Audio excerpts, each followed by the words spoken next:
Sanders, you see them right there. They're trying to prove that they should be starting for Cleveland in a crowded quarterback room. As you see them out on the field, they're trying to make sure they make the team, right? Both quarterbacks, though, sounding pretty optimistic during rookie camp over the weekend. Let's listen in to what they said when they spoke to the media. My job here isn't to prove people wrong. Like, I prove myself right. And I fully have self-belief, you know, and what those people say, that's just their opinion. So I don't truly care. They don't really live in my mental space about that type of stuff. It really doesn't do anything for me. With that, though, what was your reaction when you found out they did draft Shedeur after they drafted you? Yeah, I love it. You know, I love it because of who it is. You know, I think just for us both, you can learn from one another. But also, it's not just us two in the room, at least for right now it is. But, you know, going into the year, Kenny, Joe, and even Deshaun, just a bunch of guys who played a bunch of ball that we can all learn from one another. All right, D. Wood, what do you think of what we heard and saw from Shedeur and Gabriel this weekend?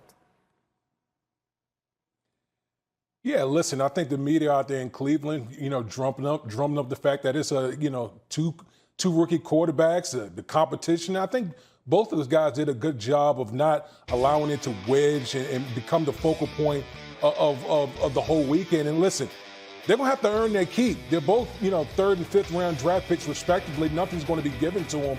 And so by all accounts, they had a pretty good weekend. You know, they're still going to be in stiff competition with 2 veteran guys. And obviously with Kevin Stefanski calling the plays, is, you know, we're going to see if one of these guys emerges later on in training camp.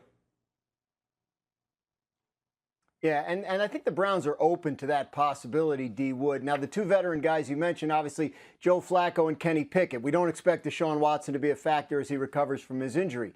I would think they open up, the offseason program and training camp with Flacco as the #1 guy because he's got the most experience. But they're going to try and get all these guys as many reps as possible in their rookie minicamp, which is almost always classroom heavy and not a lot of on-field work. Kevin Stefanski put in some 7-on-7 passing drills so he could get Shedeur Sanders and Dillon Gabriel some reps that they don't usually have in rookie minicamps. So they will be conscious throughout the offseason of getting everybody a fair number of reps so they can make an informed decision. It is a wide open competition among those 4 players, and they are completely open to the idea of any of the 4 winning the job. That's just fascinating information there from Graz that shows you how difficult it may be to get all of these guys the reps that they need to really see what they want to see. What were your thoughts watching Shedeur Sanders during the draft, and how do you see things working out for him this year?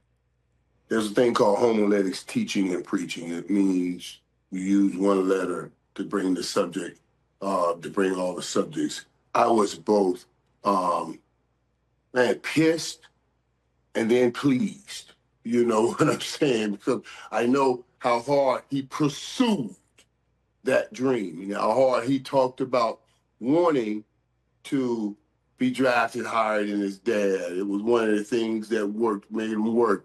And how badly he wanted to go play in the NFL. There were times he was like, him and his brother, look, can we talk to you about talking to my dad to let us go to the I said, keep me out of that. Keep me out of that. Better do you. You know, don't put me in that. Don't put me. You know? So we would laugh about that. But so to see him punish him like that and go through what he went through, that was painful for me. Honestly, Susan, think about this. And we talked about this on our show, and I said, I don't know if it's some conspiracy, but I can say it this way. I have never seen anyone that has had his kind of success in college put up the kind of numbers that he put up in college and drop to the 5th round. You want to tell me he's not a first rounder? You know, that's a thin line. I absolutely believe he's a first rounder. And here's the thing you heard people say. Oh, well, you know, he doesn't have the strongest arm, and he doesn't run real fast. Eli Manning, doesn't have the strongest arm, and he doesn't run real fast. And he was the first pick in the draft. In the GOAT of all GOATs, God knows he doesn't have the strongest arm. And God really knows he can't run at all. You know what I'm saying? That's Tom Brady. So what we need to learn is, yeah, physical capabilities are important, but your ability to play it in big moments and in big time games and make those big plays are the most important thing. And that's playing football shoulders up. And that's what I saw in Shedeur all the years of watching.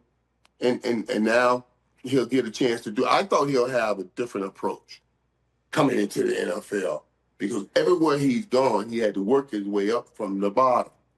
All they did by doing this, even though it was painful to watch him drop, I was pleased with how he handled it. They gave him that same start again. He'll start from the bottom and climb his way up, and he'll make it work. I can't wait. What if he wins the starting job this year? Well, I mean, then what is everybody going to say? Cleveland was brilliant, or was the rest of us smart-ass dummies, and we missed it? Yeah, because he basically has had a great minicamp. In early May, he was out there competing, and we all know that it's Joe Flacco, Kenny Pickett, Dillon Gabriel, and himself as Deshaun Watson rehabs. But even so, you're absolutely right. I mean, is this another one, like Colleen, you can jump in if you want, but like, I think it's just an interesting question. Will they look brilliant, or will they just look lucky? Yes, will Cleveland look brilliant? I think that is something that could actually happen. No one has ever said that, ever, in the history. The quarterback race in Cleveland, we saw guys get out there, wing it around a little bit. We even heard from the two rookies in front of a microphone. What are you hearing out of Cleveland first blush with this situation, Tom? I would start here. The pick for the Browns was Dillon Gabriel. That was the quarterback they targeted. That was the guy they took in the third round. That absolutely was Kevin Stefanski's guy. It sounds like that was also Andrew Berry's guy. The Shedeur Sanders pick was because you're in the fifth round and you've got a guy who certainly has higher than fifth round talent. Again, it's a dart throw. You're taking as many bites at the apple as you possibly can and hoping that one of these guys works out. Why not take a stab at a guy in the fifth round? You know, you've got Kenny Pickett there. You've got Joe Flacco there. I would say just going into this, you would say Joe Flacco has the leg up because the coaches know him, because he knows that system. He's functioned in that offense before. Kevin Stefanski's gone to the playoffs with him. He knows that he can trust Joe. Realistically, Joe's probably not starting 17 games this year. You know, he's been a very durable quarterback through the course of his career.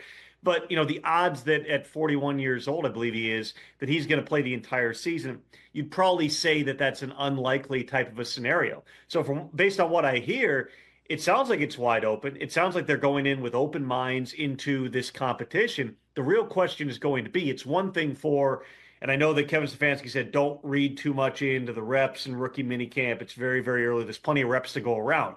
Well, as you get deeper into the summer and those veterans come back with Flacco and with Pickett, Deshaun